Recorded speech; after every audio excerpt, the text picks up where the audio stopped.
Sebelum presentasi kami mulai, kami ucapkan selamat pagi untuk Ibu Rahidatul Laila Agustina MPD selaku dosen konsep dasar PKND, dan selamat pagi untuk teman-teman semua. Pagi. Pada kesempatan ini, kelompok 9 yaitu Irham Taufik, Nur Hajijah, dan saya sendiri Winitino Esterina akan presentasikan hasil tugas kami yang berjudul Kepribadian Nasional Semangat Kebangsaan, Cinta Tanah Air, dan Bela Negara. Mohon izin untuk Irham Taufik akan membagikan share screen-nya. Menampilkan slide presentasi kami. Baiklah, untuk Irham Taufik, silahkan dimulai materinya. Baik, yang pertama ada konsep dan prinsip kepribadian nasional. Keanekaragaman bangsa Indonesia sebagai kepribadian nasional. Indonesia merupakan bangsa yang majemuk, dapat dilihat dari dua sudut pandang, yaitu vertikal dan horizontal. Horizontal yakni adanya perbedaan, tapi tidak menunjukkan adanya perbedaan seperti berikut. Yang pertama, perbedaan fisik atau ras. Penduduk Indonesia terdiri dari ras melanosoid atau terdapat di Papua, Kai, dan Aru, dan ras Mongoloid sebagian besar kepulauan Indonesia dan Sunda besar, dan ras Wedoid yaitu berada di Kepulauan Mentawai dan sekitarnya. Yang kedua, perbedaan suku bangsa. Indonesia memiliki banyak suku bangsa, di antaranya suku Sunda, Jawa, Batak, Dayak, Minang, dan lain-lain. Perbedaan agama, Hindu, Buddha, Islam, Kristen, Konghucu. Yang terakhir, perbedaan jenis kelamin, yaitu laki-laki dan perempuan. Perbedaan gender tidak menjadi permasalahan karena masing-masing memiliki peranannya. Sedangkan vertikal dengan menunjukkan adanya tingkatan. Hal ini ditunjukkan dengan kualitas yang berbeda. Misalnya adanya tingkatan dari SD, SMP, SMA, dan perguruan tinggi sehingga menyebabkan perbedaan pendapatan. Dan ada pula yang berdasarkan tingkat keturunan daerah. Yang kedua, latar belakang kemajemukan bangsa Indonesia. Latar belakang historis bangsa Indonesia berasal dari bangsa Yunani, Cina Selatan. Perpindahan itu terjadi pada zaman es, di mana saat itu daratan Kalimantan, Jawa, dan Sumatera bersatu dengan Asia. Sedangkan Papua bersatu dengan Australia, mereka datang ke kepulauan Indonesia cukup lama dan menyebar di kepulauan Indonesia yang lain. Secara geografis, kondisi kepulauan Indonesia berbeda seperti perbedaan iklim, suhu, curah hujan, flora dan fauna, dan jenis tanah. Pada tempat-tempat itulah mereka mempertahankan diri dan menyesuaikan lingkungannya dan melakukan perubahan-perubahan. Tidak heran apabila ilmu pengetahuan dan teknologi berkembang baik. Pada saat itu, berdatanganlah bangsa-bangsa lain seperti India, Cina, Arab, dan bangsa Eropa lainnya. Serta kedatangan mereka melahirkan kebudayaan yang seragam secara sosiologis dan kultural. Dampak teknologi manusia, kebudayaan yang seragam. Secara sosiologis dan kultural, dampak teknologi manusia yang berkembang selama berabad-abad menghasilkan perbedaan yang berbeda.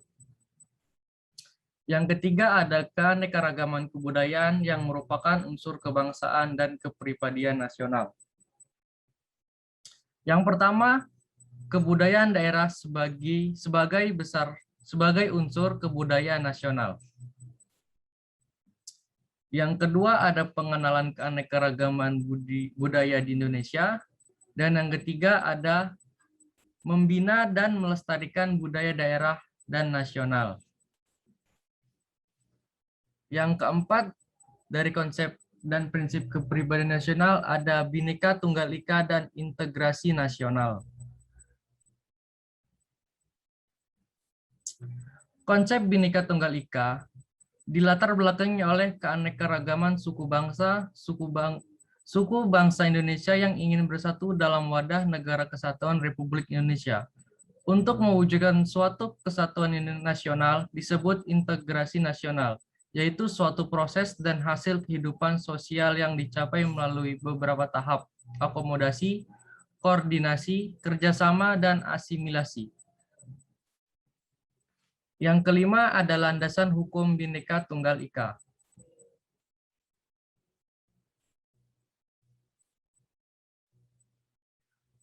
Landasan hukum Bhinneka Tunggal Ika ada 4, yaitu Pancasila, Pancasila ketiga, yaitu Persatuan Indonesia. Yang kedua, pembukaan Undang-Undang 1945 alinea kedua yang berbunyi, dan perjuangan pergerakan kemerdekaan Indonesia telah sampailah pada saat yang berbahagia. Dengan selamat sentosa, mengantarkan rakyat Indonesia ke depan pintu gerbang kemerdekaan Indonesia yang bersatu, berdaulat, adil, dan makmur. 3. Batang tubuh Undang-Undang Dasar 1945. Pasal 1 ayat 1. Negara Indonesia adalah negara kesatuan berbentuk republik. Pasal 32. Negara menghormati dan memelihara bahasa daerah sebagai kekayaan budaya nasional. Pasal 35. Bendera negara Indonesia adalah sang merah putih. Pasal 36. Bahasa negara Indonesia, bahasa negara ialah bahasa Indonesia. Yang keempat, pembinaan kebudayaan. Pembangunan kebudayaan bangsa dapat menyerap nilai-nilai budaya asing yang positif dan dapat memperkaya budaya bangsa dan menolak budaya yang tidak sesuai dengan nilai kemanusiaan yang adil dan beradab. Yang terakhir adalah yang keenam, misi bangsa Indonesia di era global. Misi bangsa Indonesia di era global ada 12. Yang pertama, pengalaman Pancasila secara konsisten dalam kehidupan masyarakat berbangsa dan bernegara. Yang kedua, penegakan kedaulatan rakyat dalam segala aspek kehidupan bermasyarakat, berbangsa, dan bernegara. 3. Peningkatan pengalaman ajaran agama dalam kehidupan sehari-hari untuk mewujudkan kualitas keimanan dan ketakwaan terhadap Tuhan Yang Maha Esa. Yang keempat, menjamin kondisi aman, damai, tertib, dan ketentraman masyarakat.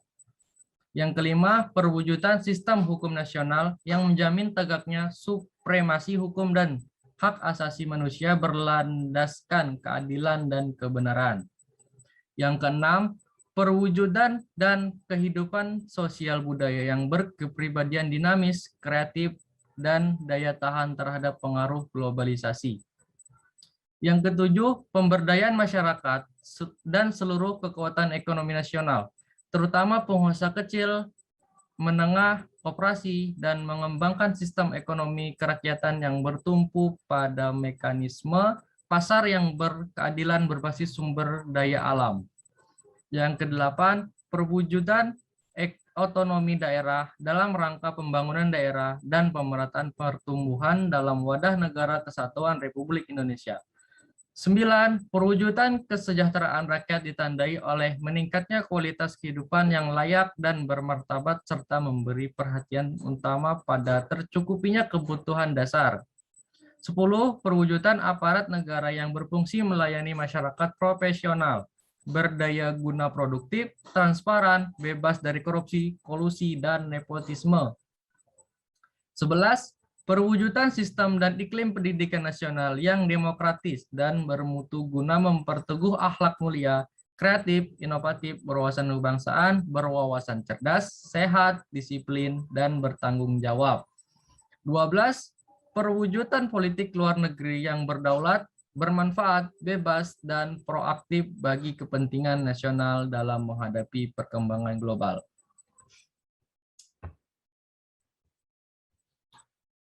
Selanjutnya, konsep dan prinsip semangat kebangsaan.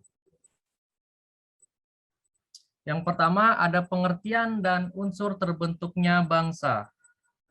Pengertian dan unsur terbentuknya bangsa. Negara dan bangsa sekelompok manusia yang memiliki cita-cita bersama yang mengikat warga negara secara menjadi satu kesatuan. Memiliki sejarah hidup bersama sehingga tercipta rasa senasib penanggungan. Memiliki adat budaya dan kebiasaan yang sama, menempati suatu wilayah tertentu yang merupakan kesatuan wilayah terorganisasi dalam suatu pemerintahan yang berdaulat, sehingga terikat dalam masyarakat hukum. Adapun unsur-unsur yang merupakan faktor-faktor yang penting bagi pembentukan bangsa Indonesia. Yang pertama, persamaan asal keturunan bangsa atau etnik. Yang kedua, persamaan pola kebudayaan.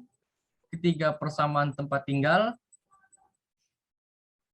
Yang keempat, persamaan nasib kesejarahannya. Dan yang terakhir, persamaan cita-cita. Selanjutnya, menunjukkan semangat kebangsaan, nasionalisme, dan patriotisme.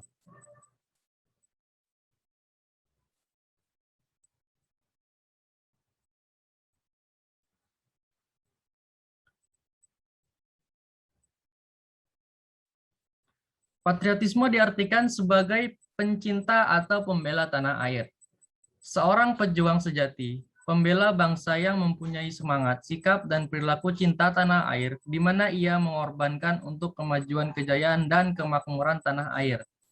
Tujuan dipahaminya makna patriotisme sesuai dengan tujuan pendidikan pendahuluan bela negara adalah untuk mewujudkan warga negara Indonesia yang memiliki tekad, sikap, dan tindakan yang teratur, menyeluruh, terpadu, dan berlanjut yang berlandaskan oleh kecintaan tanah air. Patriotisme mengandung makna yang dalam bagi bahasa Indonesia, yaitu merupakan ciri khas kepribadian bangsa Indonesia, yakni bangsa yang cinta tanah air, bangsa, dan negara. Merupakan filsafat hidup bangsa Indonesia sebagai tercantum dalam nilai moral yang terkandung pada sila ketiga Pancasila. Merupakan alat pemersatu seluruh rakyat Indonesia dalam mewujudkan cita-cita bangsa yang merdeka, bersatu, berdaulat, adil, dan makmur, berdasarkan Pancasila dan salah satu faktor pendukung pembangun. Selanjutnya, paham yang bertentangan dengan nasionalisme.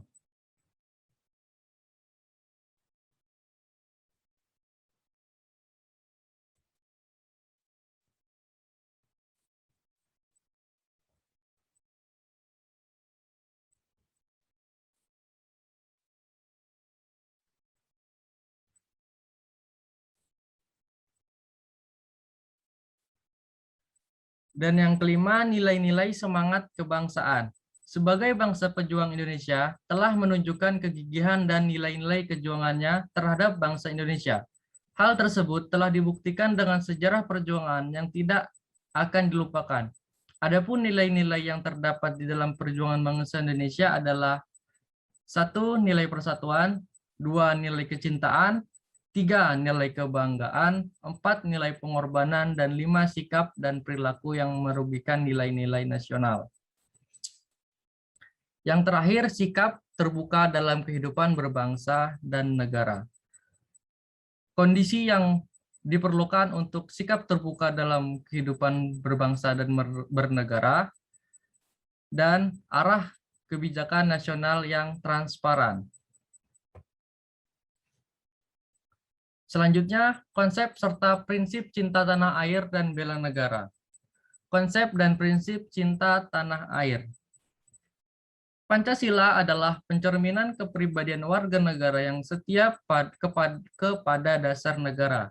Pancasila dan Undang-Undang 1945 serta memiliki kecintaan terhadap tanah air dan bangsa.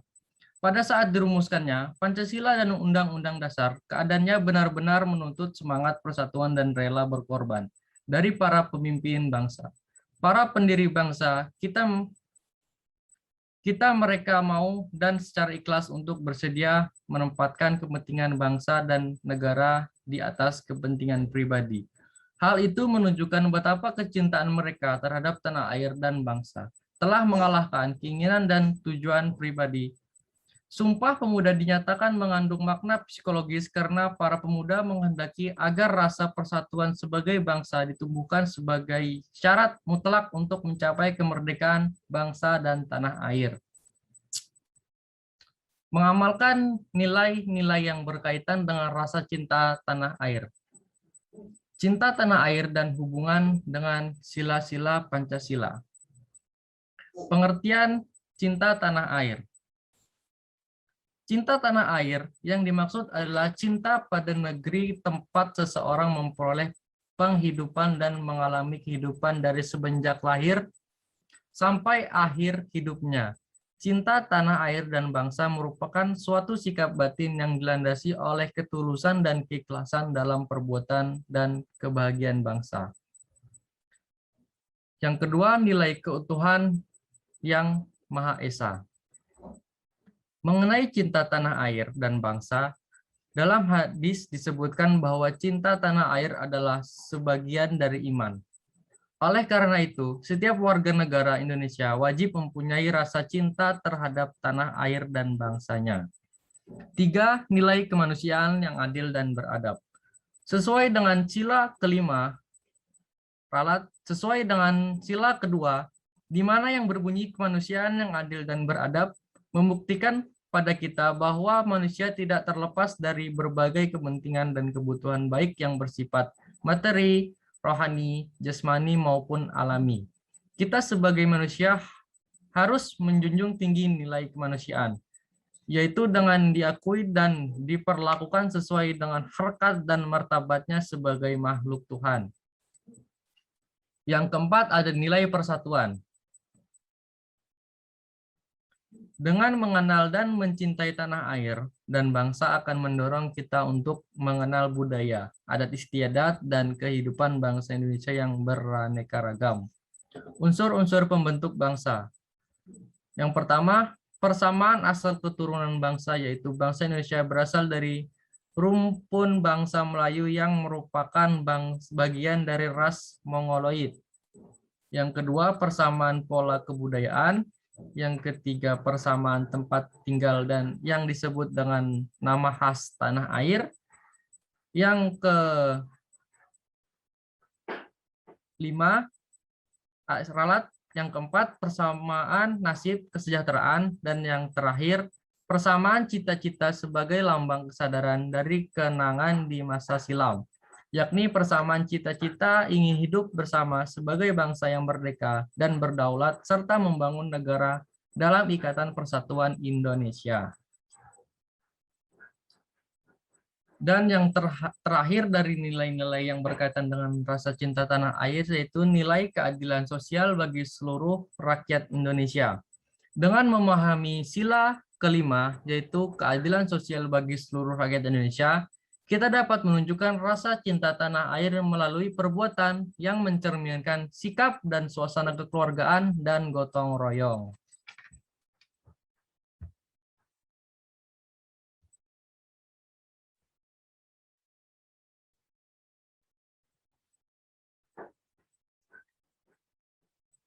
Sekian dari saya, terima kasih. Baik, untuk Nur Hajijah dipersilahkan. Tinjauan beberapa aspek tuntunan tingkah laku. Yang pertama, aspek sosial. Bertitik tolak dari kehidupan masyarakat kita yang menjamuk dengan keanekaragaman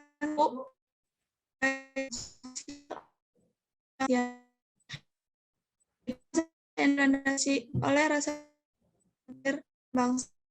Oleh karena itu, penamaan cinta tanah air dan bangsa harus senantiasa berpedoman kepada corak masyarakat kita yang majemuk ini. Yang kedua, aspek budaya dan adat istiadat. Keanekaragaman budaya merupakan kekayaan bangsa Indonesia yang harus selalu dipelihara dan dikembangkan.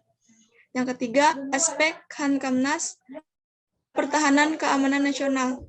Aspek pertahanan dan keamanan nasional sangatlah penting dalam upaya pembinaan wilayah nasional. Indonesia memiliki beribu-ribu patukan menjadi satu bangsa dan negara Indonesia yang kuat. Oleh karena itu, harus dipertahankan sepanjang masa. Disinilah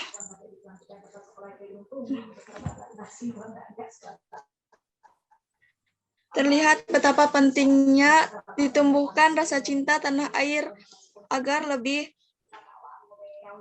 mengenal dan mencintai wilayah nasionalnya. Hankamnas diartikan sebagai pertahanan negara yang merupakan salah satu fungsi pemerintahan negara. yang mencakup upaya dalam bidang pertahanan yang ditunjukkan terhadap segala ancaman dari luar negeri, dan upaya dalam bidang keamanan yang ditunjukkan terhadap ancaman di dalam negeri.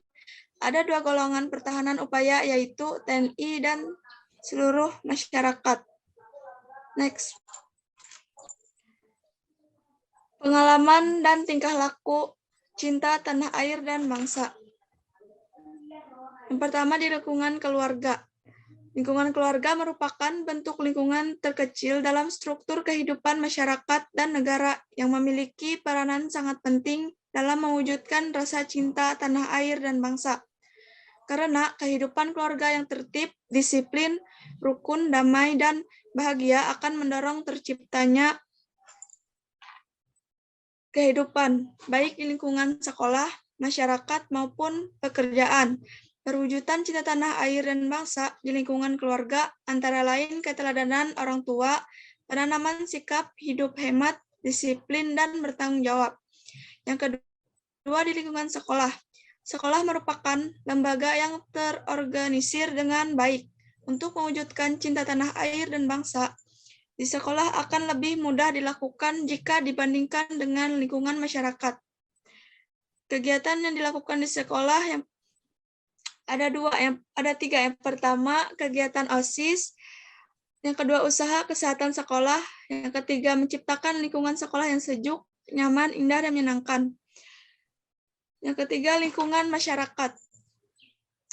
Perwujudan cinta tanah air dan bangsa di masyarakat dapat dilakukan melalui organisasi kemasyarakatan, misalnya Karang Taruna, PPK, kegiatan RT atau RW, organisasi pengajian, dan lainnya. Yang terakhir, di lingkungan pekerjaan. Perwujudan cinta tanah air bangsa di lingkungan pekerjaan disesuaikan dengan situasi dan kondisi tempat bekerja. Kegiatan-kegiatan tersebut antara lain olahraga, penanaman disiplin pegawai, pembinaan kesenian, upacara bendera, dan koperasi pegawai.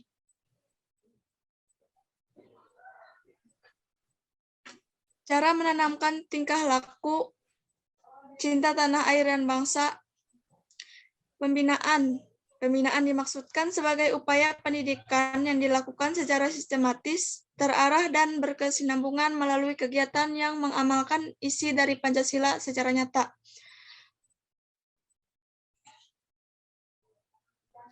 Pembinaan ketakwaan terhadap Tuhan Yang Maha Esa.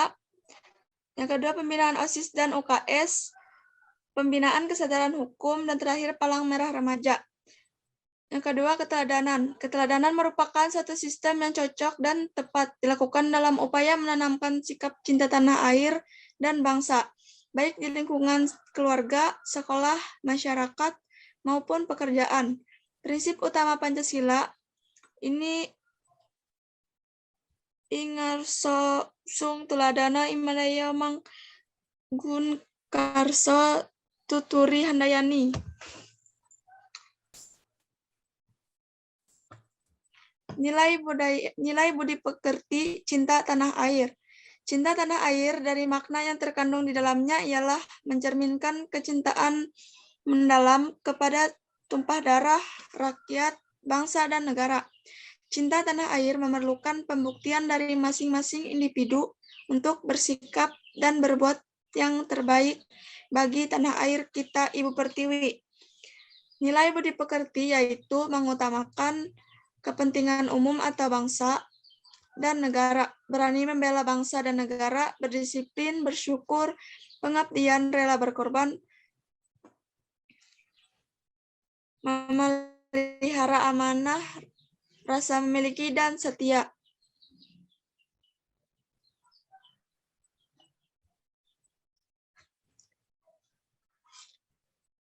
Konsep dan prinsip bela negara.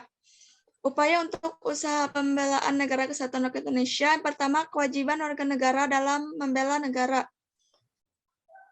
Untuk mewujudkan tujuan negara sebagaimana tercantum dalam pembukaan Undang-Undang Dasar 1945, diperlukan peran warga negara dalam berbagai aspek kehidupan.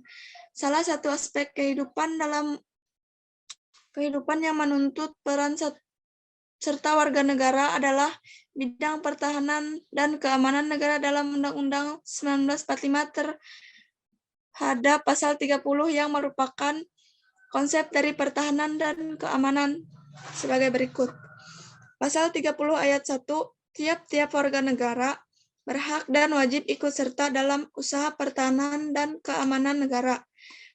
Yang kedua, pasal 30 ayat 2, usaha pertahanan dan keamanan negara dilakukan melalui sistem pertahanan keamanan rakyat semesta oleh TNI dan Polri sebagai kekuatan utama dan rakyat sebagai kekuatan pendukung berdasarkan Undang-Undang 1945 pasal 30 ayat 1 dan 2 dapat kita pahami bahwa keikutsertaan warga negara dalam pertahanan dan keamanan negara merupakan hak dan kewajiban. Pertahanan dan keamanan negara menggunakan sistem pertahanan dan keamanan rakyat semesta. Yang ketiga, kekuatan utama dalam sistem pertahanan adalah TNI, sedangkan sistem keamanan adalah Polri. Kedudukan rakyat dalam pertahanan dan keamanan sebagai kekuatan pendukung. Dalam Undang-Undang Dasar 1945 pasal 27 ayat 3 yang merupakan konsep dari bela negara berbunyi, setiap warga negara berhak dan wajib ikut serta dalam upaya pembelaan negara. Ikut serta pembelaan negara tersebut diwujudkan dalam kegiatan penyelenggaraan pertahanan negara, sebagaimana ditegaskan dalam Undang-Undang Nomor 3 Tahun 2002 Pasal 9 Ayat 1, setiap warga negara berhak dan wajib ikut serta dalam upaya bela negara yang diwujudkan dalam menyelenggarakan pertahanan negara. Kata kewajiban dalam ketentuan tersebut mengandung makna bahwa setiap warga negara dalam keadaan tertentu dapat dipaksakan oleh negara untuk ikut serta dalam pembelaan negara. Upaya bela negara adalah sikap dan perilaku yang dijiwai oleh kecintaannya kepada Negara Kesatuan Rakyat Indonesia yang berdasarkan Pancasila dan Undang-Undang Dasar 1945 dalam menjamin kelangsungan hidup bangsa dan negara. Juga merupakan kehormatan bagi setiap warga negara yang dilaksanakan dengan penuh kesadaran, tanggung jawab, dan rela berkorban dalam pengabdian kepada negara dan bangsa. Sedangkan pertahanan negara adalah segala usaha untuk mempertahankan kedaulatan negara, keutuhan wilayah negara Kesatuan Republik Indonesia, dan keselamatan segenap bangsa dari ancaman dan gangguan terhadap keutuhan bangsa dan negara. Pasal 1 ayat 1 nomor 3 tahun 2002 dalam Undang-Undang Nomor 20 tahun 1982 pasal 18 ditugaskan bahwa keikutsertaan warga negara dalam bela negara diselenggarakan melalui berikut ini. Yang pertama, pendidikan pendahuluan bela negara sebagai bagian yang tidak terpisah dalam sistem pendidikan nasional. Yang kedua, keanggotaan rakyat latih secara wajib. Yang ketiga, keanggotaan angkatan bersenjata secara sukarela atau secara wajib. Yang ketiga, yang keempat, keanggotaan cadangan Tentara Nasional Indonesia secara sukarela atau secara wajib. Yang terakhir, keanggotaan perlindungan masyarakat secara sukarela. Undang-Undang Nomor 20 Tahun 1982 sekarang sudah dicabut dan diganti oleh Undang-Undang Nomor 3 Tahun 2002. Menurut Pasal 9 Ayat 2, keikutsertaan warga negara dalam upaya bela negara, sebagaimana dimaksud dalam ayat 1 diselenggarakan melalui pendidikan kewarganegaraan, pelatihan dasar kemiliteran secara wajib, pengabdian sebagai prajurit Tentara Nasional Indonesia secara sukarela atau secara wajib, pengabdian sesuai dengan profesional. Berdasarkan ketentuan tersebut, keikutsertaan siswa sebagai warga negara dalam upaya bela negara adalah mengikuti pendidikan kewarganegaraan. Dalam kurikulum baru, mata pelajaran ini digabung dalam mata pelajaran pengetahuan sosial di sekolah. Pendidikan kewarganegaraan. Salah satu materi atau bahan kajian yang wajib dimuat dalam kurikulum pendidikan dasar dan menengah serta pendidikan tinggi adalah pendidikan. Kewarganegaraan pasal 37 ayat 1 dan 2 Undang-Undang Nomor 20 Tahun 2003 tentang Sisdiknas. Alasan mengapa upaya bela negara dapat diselenggarakan melalui pendidikan kewarganegaraan, yaitu dalam penjelasan pasal 37 ayat 1 bahwa pendidikan kewarganegaraan dimaksudkan untuk membentuk dan membina peserta didik menjadi manusia yang memiliki rasa kebangsaan dan cinta tanah air. Dan sudah ditelusuri menurut ketentuan yuridis penjelasan pasal 9 ayat 2 huruf A Undang-Undang Nomor 3 Tahun 2002 yang berbunyi, dalam pendidikan kewarganegaraan sudah tercakup pemahaman tentang kesadaran hal bermakna bahwa untuk memperoleh pemahaman tentang kesadaran bela negara dapat ditempuh dengan mengikuti pendidikan kewarganegaraan. Dengan demikian, pembinaan kesadaran dapat ditempuh melalui jalur pendidikan, baik di tingkat persekolahan maupun pendidikan tinggi melalui pendidikan kewarganegaraan. 2. Pelatihan dasar kemiliteran. Selain TNI, salah satu komponen yang mendapatkan pelatihan dasar militer adalah unsur mahasiswa yang tersusun dalam organisasi resimen mahasiswa atau sering disebut menwa. Ketiga, pengabdian sebagai prajurit TNI. Selain dengan tuntunan reformasi, telah terjadi perubahan paradigma dalam sistem keterangan ketatanegaraan, khususnya yang menyangkut pemisahan fungsi dan peran TNI dan Polri. Polri merupakan alat negara yang berperan dalam memelihara keamanan dan ketertiban masyarakat, menegakkan hukum, serta memberikan perlindungan, pengayoman, dan pelayanan kepada masyarakat dalam rangka ketertiban keamanan dalam negara. Sedangkan TNI berperan sebagai alat pertahanan negara Kesatuan Republik Indonesia. Demikian, maka Polri berperan dalam bidang keamanan negara, sedangkan TNI berperan dalam bidang pertahanan negara.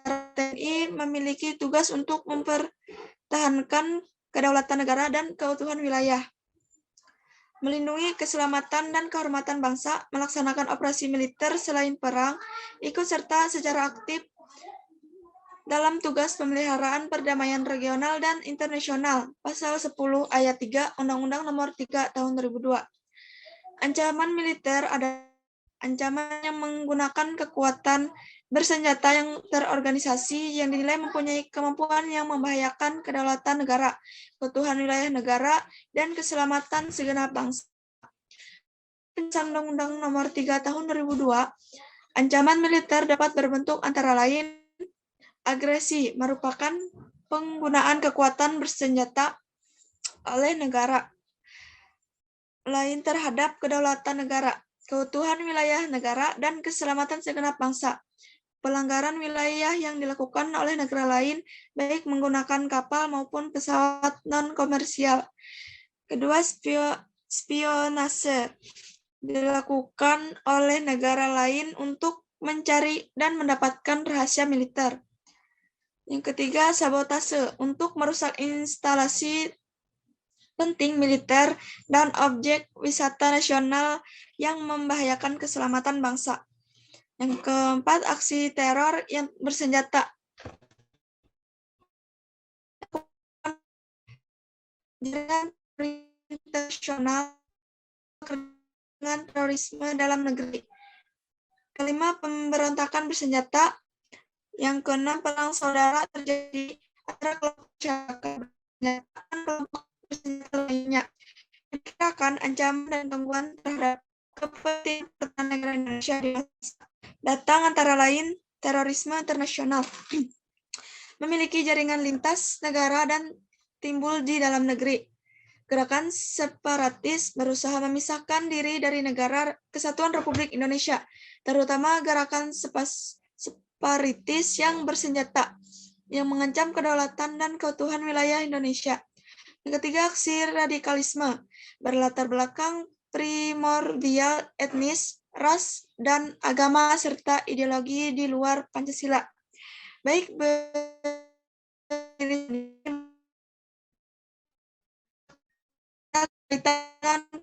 kekuatan di luar negara bersumber pada masalah ekonomi, namun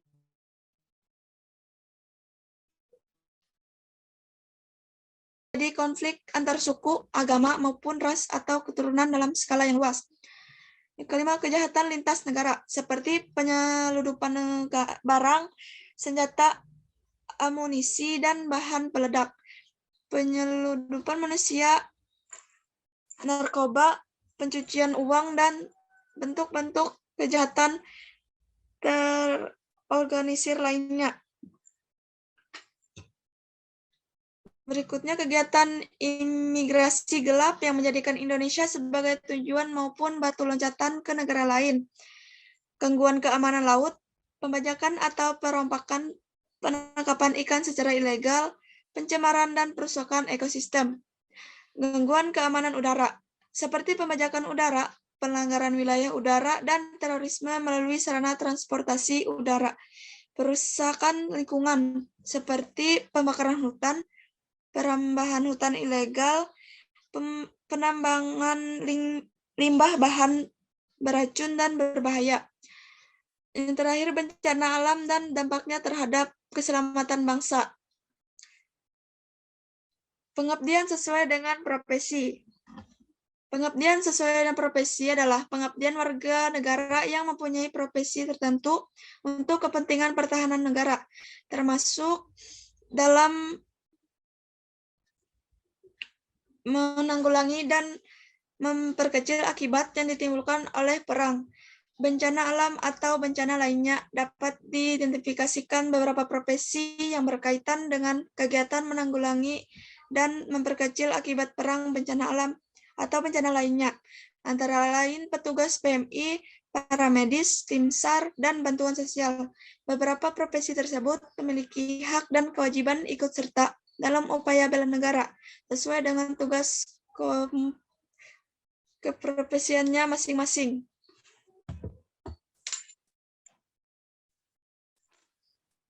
Baiklah, untuk slide selanjutnya akan dijelaskan oleh saya.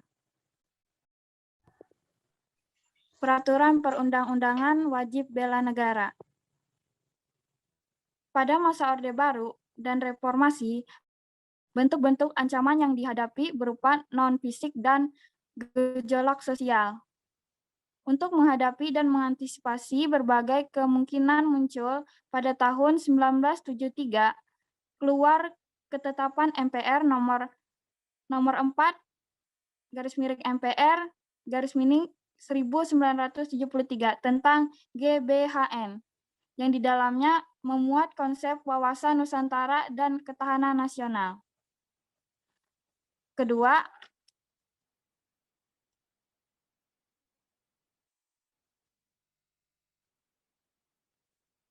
pada tahun 1982 keluar Undang-Undang Nomor 20 tahun 1982 tentang ketentuan-ketentuan pokok pertahanan dan keamanan negara RI, yang kemudian diubah dengan Undang-Undang Nomor 1 tahun 1988.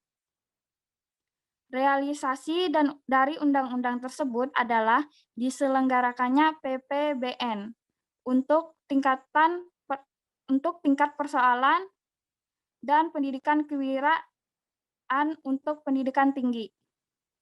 3.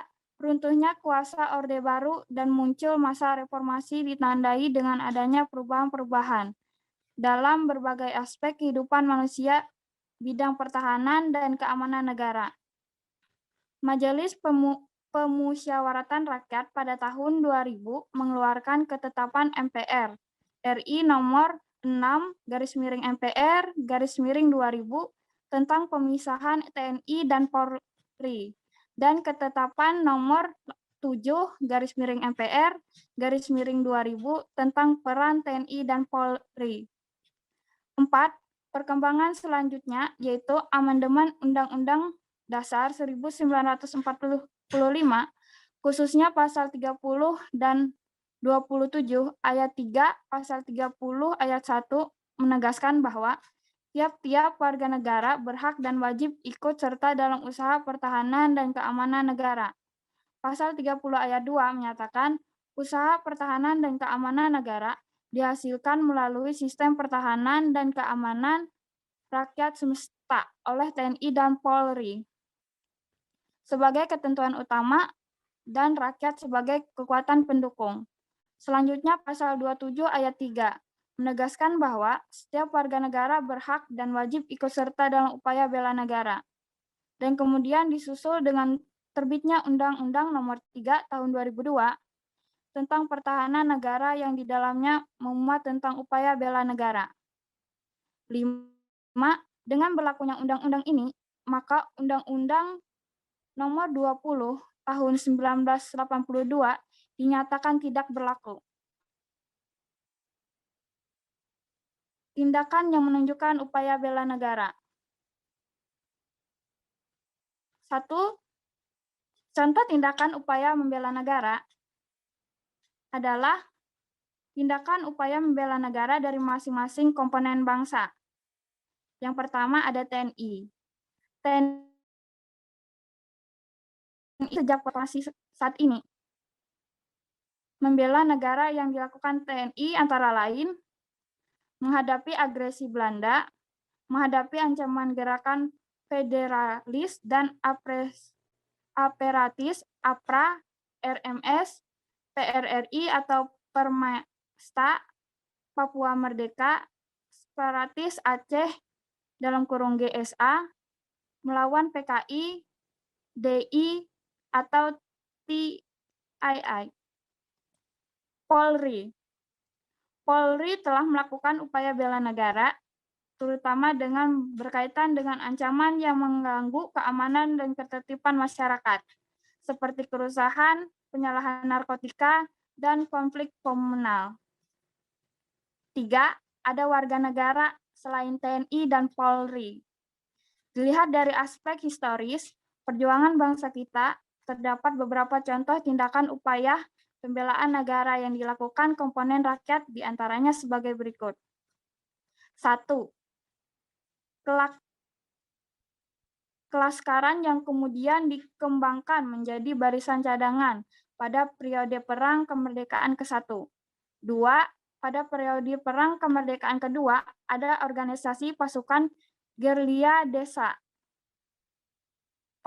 atau bisa disebut juga pagar desa, termasuk mobilisasi pelajar, Mopebel, sebagai bentuk perkembangan dari barisan cadangan.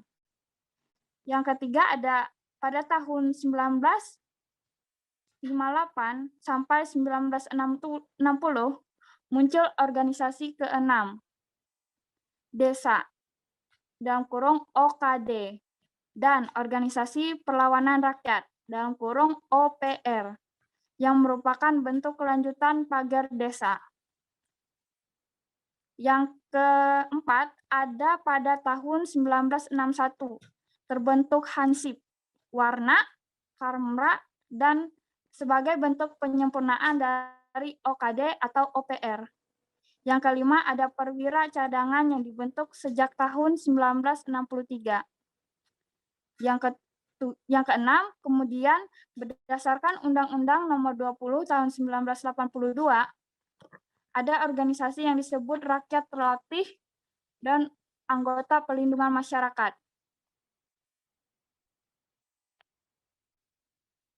Yang kedua, ada mewujudkan kekuatan pertahanan dan keamanan. Pengembangan susunan kekuatan pertahanan dan keamanan negara Indonesia terdapat 3, yaitu 1. Perlawanan bersenjata.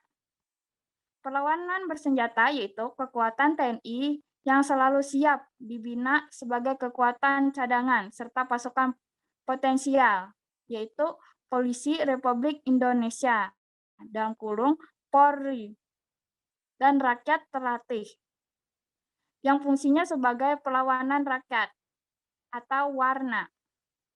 Yang kedua ada perlawanan tidak bersenjata, yaitu rakyat terlatih yang berfungsi sebagai ketertiban umum, pelindungan rakyat, keamanan rakyat, dan perlindungan masyarakat.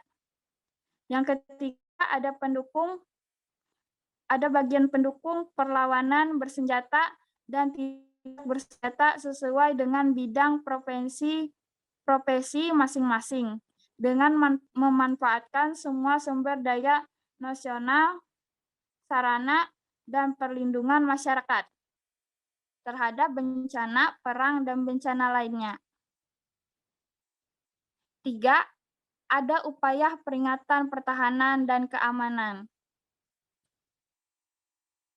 Pertahanan dan keamanan harus dapat mewujudkan kesiapsiagaan serta upaya bela negara yang berisi ketangguhan, kemampuan, dan kekuatan yang melalui penyelenggaraan Siskasma, Sislarat, Kamnas, untuk menjamin kesinambungan pembangunan nasional dan kelangsungan hidup bangsa dan negara berdasarkan Pancasila dan Undang-Undang 1945. Nah, selain itu ada bangsa Indonesia cinta damai. Akan tetapi lebih cinta kemerdekaan. Oleh karena itu, pertahanan dan keamanan harus diselenggarakan dengan mengandalkan kekuatan dan kemampuan sendiri. Pembangunan kemampuan pertahanan dan keamanan dimanfaatkan untuk menjamin perdamaian dan stabilitas, keamanan dan kesinambungan pembangun nasional dan kelangsungan hidup bangsa dan negara.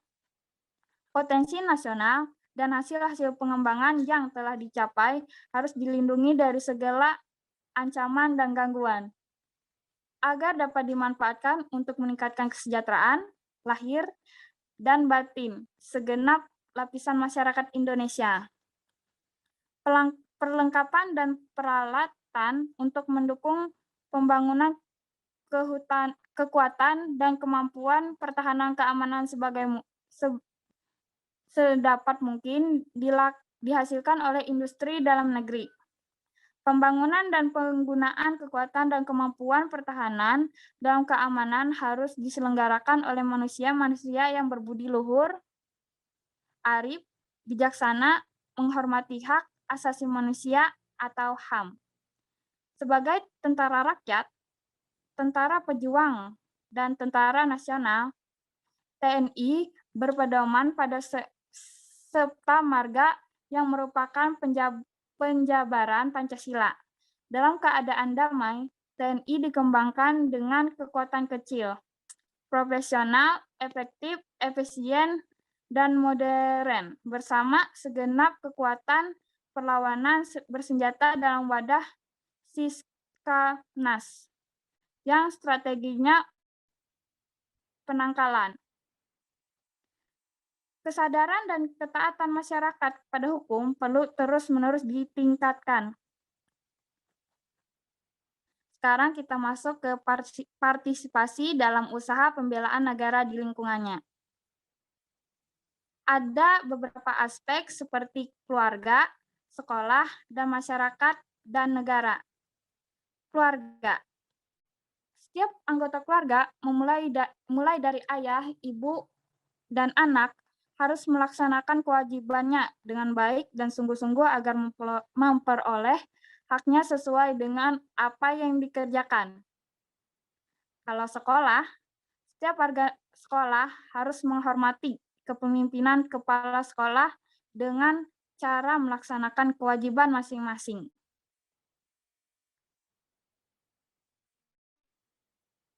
Kepedulian di bidang politik.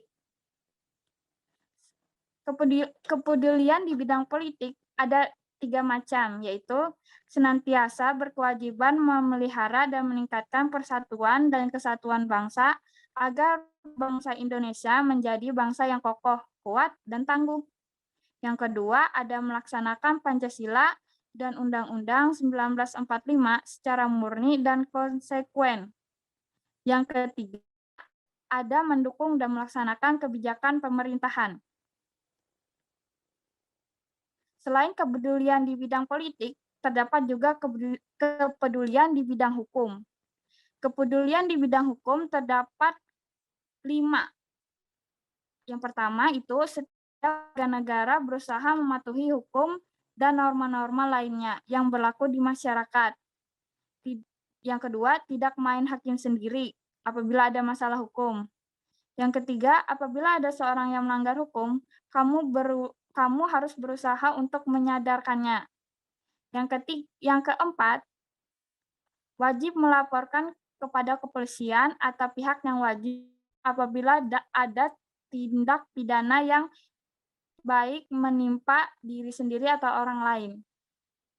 Yang kelima, ada berani dan wajib menjadi saksi di pengadilan menjunjung tinggi kebenaran. Selain itu, ada kepedulian di bidang ekonomi. Kepedulian di bidang ekonomi terdapat 3 poin, yaitu mencintai dan memakai produk barang-barang produksi dalam negeri. Itu yang pertama. Dan yang kedua, menumbuh kembangkan koperasi sebagai usaha bersama yang berasas kekeluargaan untuk kesejahteraan anggotanya. Dan yang ketiga itu tidak menimbulkan atau menyimpan bahan-bahan keperluan sehari-hari untuk memperoleh keuangan sebesar-besarnya. Terus kita ke kepedulian di bidang sosial budaya. Kepedulian di bidang sosial budaya terdapat 5 poin. Yang pertama, menjaga kelestarian budaya daerah. Yang kedua, membantu pertolongan orang yang terkena musibah. Yang ketiga, meningkatkan pelayanan umum yang makin adil dan merata. Yang keempat, menjaga kebersihan dan keindahan sarana-sarana umum. Yang kelima, menyaring dan menolak masuknya budaya asing yang tidak sesuai dengan kepribadian bangsa. Terus kita ke kepedulian di bidang pertahanan dan keamanan. Terdapat 4, yaitu menjaga keamanan lingkungan. Yang pertama itu, yang kedua membantu dan bersatu dengan ini dalam membela negara. Ralat, maksud saya TNI dalam membela negara. Yang ketiga, menjaga keamanan dan ketertiban di masyarakat. Yang keempat, melaporkan hal-hal yang membahayakan masyarakat kepada kepolisian setempat. Terus kita ke kepedulian terhadap alam. Menggali dan mengolah kekayaan alam Indonesia demi kemakmuran seluruh rakyat Indonesia diwajibkan kelestarian lingkungan, di antaranya sebagai berikut. Terdapat 6, yaitu yang pertama, tidak melakukan penebangan liar yang dapat merusak lingkungan hidup. Yang kedua, melakukan ikan dengan menggunakan peledak. Tiga, tidak memburu binatang-binatang langka atau satwa yang dilindungi. Yang keempat, memelihara hutan dengan tidak merusak hutan dan habitatnya. Yang kelima, turut serta dalam gerakan penghijauan kembali tanah gundul. Yang keenam, menyelesaikan hutan agar kelestarian terjaga. Sekian pemaparan materi dari kami.